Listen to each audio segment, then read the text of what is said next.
اور آپ کیا سمجھتے کہ آج آپ لاوارث ہیں؟ بالکل نہیں. میرے شہنشاہ فرماتے میں ایک لمحے کے لیے تم سے نظر اٹھا لوں لوگ تمہیں درندوں کی طرح کھاتے ہیں.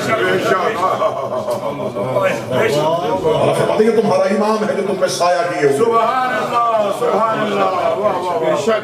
آپ کیا سمجھ رہے ہیں کہ جس دور میں آج بھی شام کا حاکم زندہ ہے، خزانے آج بھی بانٹے جا رہے ہیں، بے شک. فتنہ گری آج بھی ہو رہی ہے.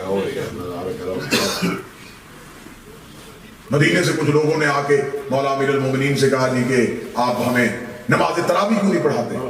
تو انہوں نے فرمایا میں وہ نماز وہ بدعت نہیں کرنا چاہتا جو میں نے محمد میں نہیں دیکھی. انہوں نے کہا ٹھیک ہے تو ہم تو پڑھنا چاہتے ہیں. امام حسن نے درے مار کے ان کو مسجد سے نکالا اور یہ لوگ شام میں جا کے کہنے لگے علی ہمیں نماز نہیں پڑھنے دیتا، اور شام میں مشہور کر دیا گیا کہ علی نماز نہیں پڑھتے. یہ فتنے کا دور ہے. بے شک. اتنی فتنہ گری ہو چکی ہے. کل والی مجلس میں نے مکمل محرکات مکمل تفصیلی انداز میں پڑھے تھے پیروی کی مجلس میں کہ جعلی حدیثیں جسے کہا جاتا ہے کتاب میں فتنہ وضع حدیث، اتنی جعلی حدیثیں گردی گئی تھی، اتنی جعلی حدیثیں گردی گئی تھی کہ 2300 حدیث اکیلے ہاتھ میں شام کے لیے نبی کی ایک بیوی سے نقل کر لی تھی. اللہ اکبر. اور انہیں کہہ دیا گیا کاتب وحی، اور مسلمان ہوئے وہ مکہ میں. فتح مکہ کے بعد آیتیں آئیں کتنی تھی.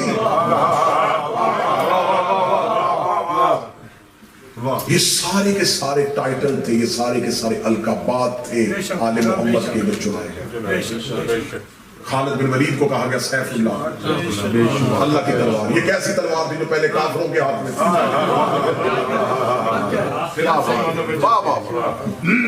مالک بن نویرہ کا قاتل بے دردی کے ساتھ نبی کے ساتھ.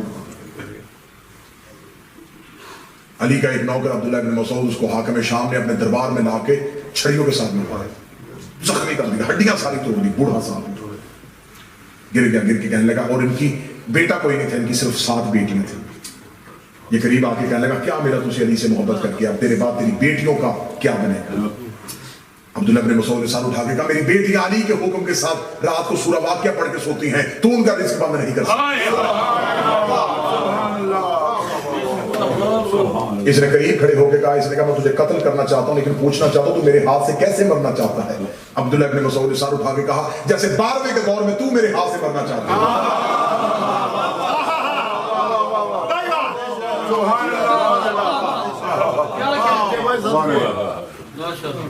امام حسن مصطفیٰ کو جب دربار میں بلایا گیا تو اس نے دربار میں بلا کے اس نے دربار میں رش اکٹھا کر لیا، اور اکٹھا کرنے کے بعد کہا کہ آج میری خلافت مکمل ہو گئی، شرائط آ گئی، میں خلیفہ بن گیا، مجھے خلیفۃ المسلمین مان لیا اور حسن کو خلافت سے ہٹا دیا. درود سارے حضرات مل کے بابا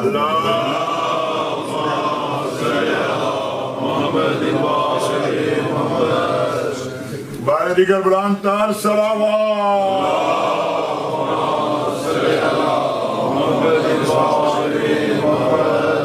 میر کارواں عاشقان حسین. بسم اللہ ماشاءاللہ. زینت صفی ازاد جناب بابا سے رخسار شاہ صاحب مالک ان کا سایہ مات میں ہو سکے. یہ دور اور امام حسن مصطفیٰ کو دربار میں بلا لیا. دربار کھچا کھچ کھڑا ہوا راشد. اس نے دربار میں امام حسن کے آنے سے پہلے کہ حکم نامہ نافذ کر دیا. اس نے کہا جب حسن دربار میں آئے تو کوئی درباری اپنی کرسی نہ چھوڑے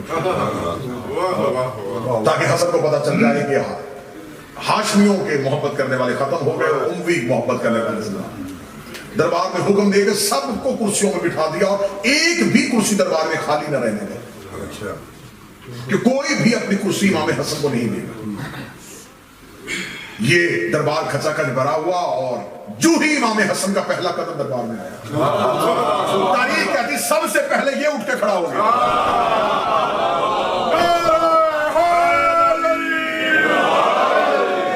بعد میں لوگوں نے پوچھا تو نے تو کہا تھا کسی نے نہیں اٹھنا، تو کیوں اٹھ کے گا؟ مجھے حسن کے پروردگار کی قسم.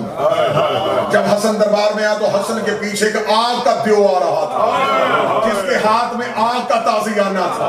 وہ میرے قریب آیا اور مجھے کان سے پڑھا اٹھ دیکھ نہیں رہا حسن آ گیا ہے.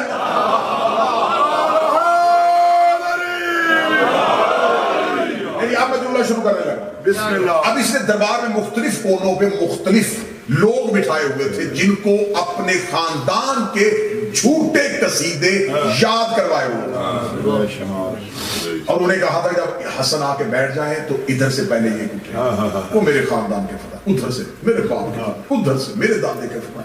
دربار میں ہمارے قصائد پڑھنے چاہیے. اور کیسا بدبخت تھا کہ تعریف ہی یاد کروائی تھی.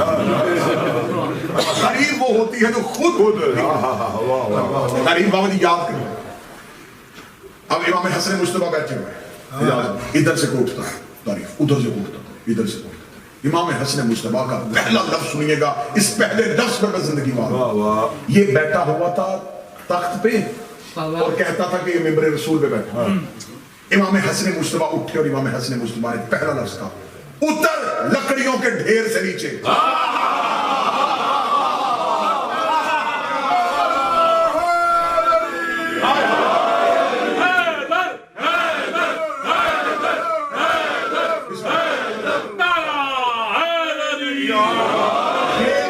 یقیناً علی ہی کا بیٹا کہہ سکتا تھا. دربار دشمن کا، سپاہی دشمن کے، کھچا کھچ بھرا ہوا دربار، اور امام حسن کہہ رہے ہیں اتر لکڑیوں کے ڈھیر سے نیچے.